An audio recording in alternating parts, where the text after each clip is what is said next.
hal yang demikian itu hanya bisa dijawab melalui proses hakikat ya, melalui proses laku tapa brata. Tanya kepada dirimu, jangan menjawab urusan yang demikian mengenai utusan Tuhan yang buta huruf dengan pikiran. Tapi ulo salam mulya atur bagya wis muga nusantara. Om wilahing jati nuhuni hajat-hajati leluhur Nusantara tabe uluk salam mulia. Merupakan bukan rahasia lagi ya.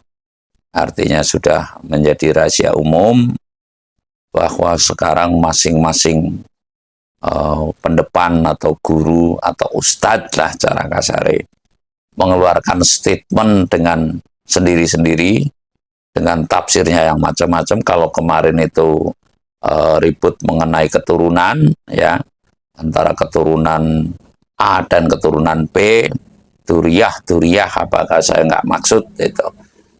Terus timbul lagi mengenai perdebatan utusan Tuhan yang dianggap buta huruf, yang satu menganggap tidak buta huruf karena agama dirasionalkan, dan yang satu rasional diagamakan gitu. Saya tidak akan menanggapi yang lebih, namun saya akan menceritakan bahwasanya uji kepantasan para kaum yang ditokohkan atau para kaum yang mendapat pengikut. Kalau saya kan nggak ada pengikut nih, tentunya akan mempengaruhi situasi dan kondisi, dan jangan sampai keliru. Menurut saya seyogianya, bukan jangan ya, seyogianya tidak keliru dalam mentafsiri dirinya sendiri ya sebelum mentafsirkan yang lain. Jangan keliru atau seyogianya tidak keliru mentafsiri dirinya sendiri. Artinya bagaimana tujuan kamu dalam hidup, tujuan kita dalam hidup, sebab hidup itu mesti punya tujuan. Hidup itu mesti punya tujuan. Tujuannya apa? Menjadi guru ya, atau istilah sekarang ustadz gitu. Lah tujuannya semestinya juga kalau secara kacamata umum, bahasa umum adalah untuk beribadah. Lah, sudahkah tepat dalam beribadah lalu melantunkan statement yang sekiranya membuat supres atau bikin apa heboh, dan apakah dengan seperti itu menjadi guru lalu hanya jalan seperti itu yang menyebabkan dirinya akan ternama ya. Lah kalau menurut saya mari kita sekali lagi introspeksi secara seksama bahwasanya hidup itu tidak untuk berlomba popularitas. Hidup itu tidak untuk berlomba pintar. Hidup itu tidak untuk berlomba banyak-banyakan santri atau murid. Jadi hidup itu kalau istilah Jawa adalah sadermo hang lampaih. Sekali lagi, hidup itu sadermo hang lampaih. Lah saya akan menceritakan lebih jauh sedikit. Kata salah seorang guru saya, ya spiritualis Jawa, pernah mengungkapkan ke saya, sekarang orangnya sudah seto, yaitu Mbah Karjo, juru kunci Gua Rahayu. Ya, beliau rumahnya di Sodong, desanya Karangbenda, kecamatannya Adipala, kabupatennya Cilacap. Beliau pernah juga dulu waktu mudanya itu miber kenges Kadyo Jontro, sampai pernah mesantren juga. Lalu mentafsirkan, bukan mentafsirkan, namun menyampaikan kepada saya bahwasanya apa sih sesungguhnya Muhammad gitu. Apa sih hakikatnya Muhammad? Nah, saya akan menceritakan sedikit bahwasanya menurut Pak Soekarjo atau Eyang Soekarjo atau Mbah Soekarjo ya, yang namanya Muhammad itu diartikan raganya manusia. Sekali lagi, Muhammad secara hakikat menurut gurunya Mbah Karjo ini, hakikatnya Muhammad itu adalah ragane manungso. Lalu kalau kita gagas lebih lanjut, yang namanya raga ketika kita baru lahir tentunya umi dong ya tentunya buta huruf lah, atau tidak tahu lor kidul wetan kulon, ya artinya tidak tahu kiblat, mana arah timur, mana arah barat, mana arah selatan, mana arah utara. Ini tentu nggak tahu lah. Lalu raga itu perseiringan dengan kebesarannya raga, membesarnya raga, barulah temetraplah itu, mohon maaf, sukma itu seiring dengan sukma mengajarkan kepada raganya. Kalau sila Jawa ini sukma, ya. Lalu kalau menurut salah seorang yang pernah saya jumpai, dia mengatakan bahwa kalau sukma menurut agama Islam itu adalah ruh, ya.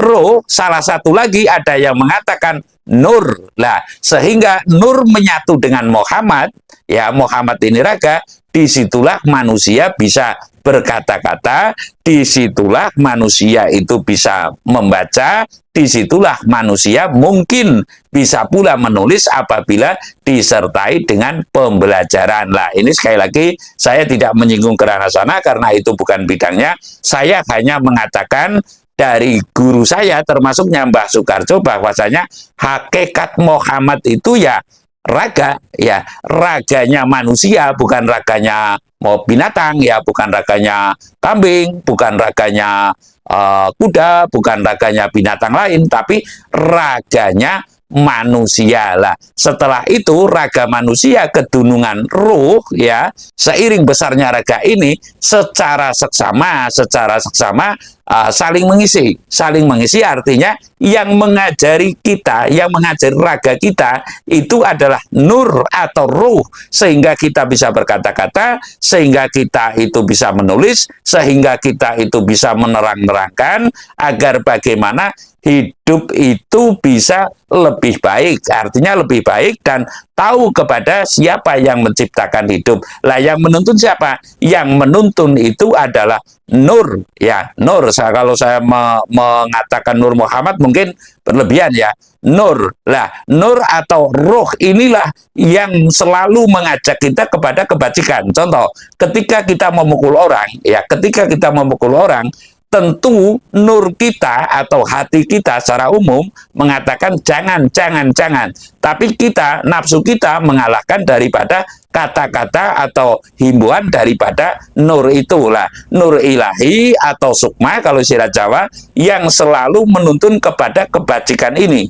Yang menuntun kita mengenali Tuhannya itu juga sukma. Lah, ini perlu diketahui. Adapun sukma ini punya sifat yang saya tahu. Jadi sifat sukma itu adalah moh ngelarani lan moh dilarani, nggak mau disakiti dan tidak mau menyakiti. Lalu di atasnya itu sifatnya dalam peradaban adalah lebih baik disakiti daripada menyakiti. Dan yang paling baik adalah sudah disakiti tetap masih memberikan bebungah atau rasa bahagia kepada yang menyakiti. Lah, inilah yang menyebabkan kita itu nyaliro sakujur atau loro-lorone atunggal dalam diri kita. Sekali lagi, loro-lorone atunggal dalam diri kita yaitu ada raga dan ada sukma. Lah, dalam hal ini menurut saya hal yang demikian itu hanya bisa dijawab melalui proses hakikat, ya, melalui proses laku tapa brata. Tanya kepada dirimu, jangan menjawab urusan yang demikian mengenai utusan Tuhan yang buta huruf dengan pikiran, ya, atau dengan nafsu, atau dengan buku, tapi jawablah dengan bertanya kepada dirimu sendiri. Niscaya antara loro-lorone tunggal, antara sukma dan raga, sukma inilah yang akan memberitahu apa sesungguhnya mengenai utusan Tuhan yang buta huruf itu akan menerangkan. Sukma ini yang saya maksud akan menerangkan kepada pikiranmu, dan lalu kamu baru atau kita baru berkata-kata, ya, berkata-kata setelah mendapat petunjuk daripada ruh suci atau sukma kita. Lah, sekali lagi, jadi menurut saya yang demikian itu tidak perlu diperdebatkan. Lah, apabila ingin mengetahui yang sesungguhnya buta huruf atau tidak, tanyalah kepada sukmamu. Niscaya sukmamu akan menjawab. Saya rasa demikian. Terima kasih.